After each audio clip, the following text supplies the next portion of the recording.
Tak odišiel som po 13 rokoch, čo bola pre mňa asi dosť také ťažké rozhodnutie. Odísť od trénera vlastne od Martina Beláka, s ktorým som vlastne zažil dosť veľa.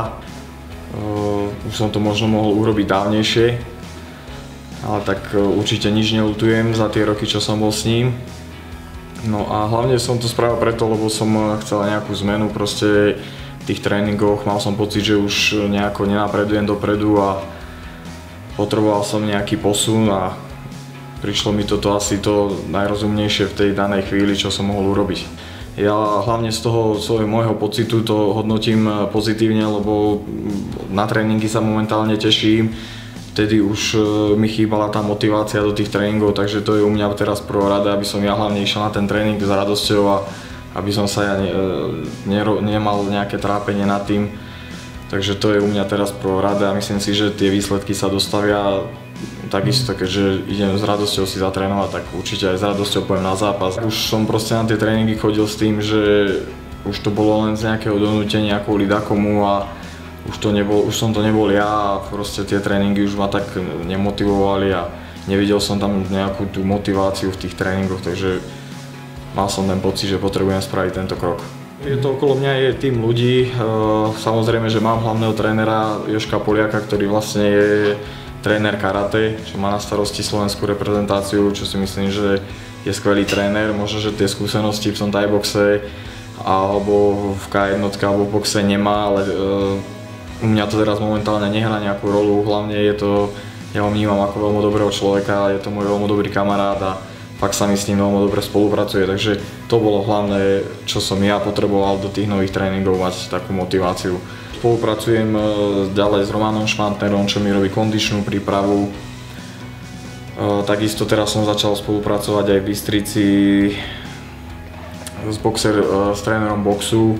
Takisto chodím do Žiliny za chalanmi, tam mám dobré vzťahy s nimi, takže ja si myslím, že je to na dobrej ceste. Hlavne ja sa cítim fakt dobre a to je v prvom rade, si myslím. Najbližšie ma čaká tá V5, snažíme sa ešte dať ešte nejaký ten zápasik hodiť pre to V5, nech sa troška rozboskujem. Naposledy som mal zápas vlastne v Žiline, kde som išiel s tým Miles Simpson. Ako išlo sa mi fajn, po kondičnej stránke som bol dobre pripravený, takže bolo to dobré, ale tak určite bolo to už v apríli, takže dosť dlhá doba. Chcel by som nejaký zápas ešte spraviť pre to V5, kde vlastne idem o svetový titul. Tak uvidíme, či sa podarí teda taký ten zápas spraviť, ak nie, tak samozrejme nevadí. Budem sa snažiť hlavne pripraviť sa na tú V5. To je môj vrchol, dá sa povedať, tohto ročný. Takže spravím všetko preto, samozrejme, aby som ten zápas vyhral. No, mám čo vracať Derilovi. Minulý rok som vlastne s ním prehral, lebo som nenastúpil do extra kola, takže mám mu čo vracať, je to mladý chalan.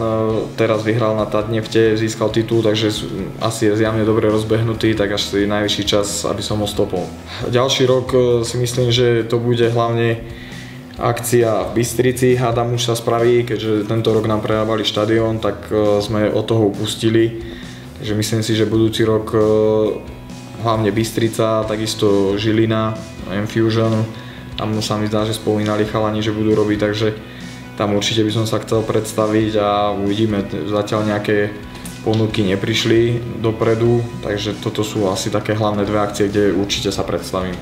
Plány do budúcnosti určite nejaké mám, keďže pomaly ma čakajú Kristove roky, takže Boh vie, dokedy ešte budem ťahať svoju kariéru boxerskú, takže určite už sa poškúlujem po nejakých tých iných aktivitách, no a hlavne chcem sa venovať okolo toho športu, samozrejme kontaktného športu. Chcem troška tlačiť aj na tie iné športy, keďže strašne veľa peňazí ide do fotbalu a hokeju, čo sú akože beriem to, že hlavné športy na Slovensku, ale myslím si, že je veľká škoda, že nejdú tie peniažky aj niekde inde, takže hlavne by som chcel sa venovať deťom a tie kontaktné športy určite oslovovať naďalej.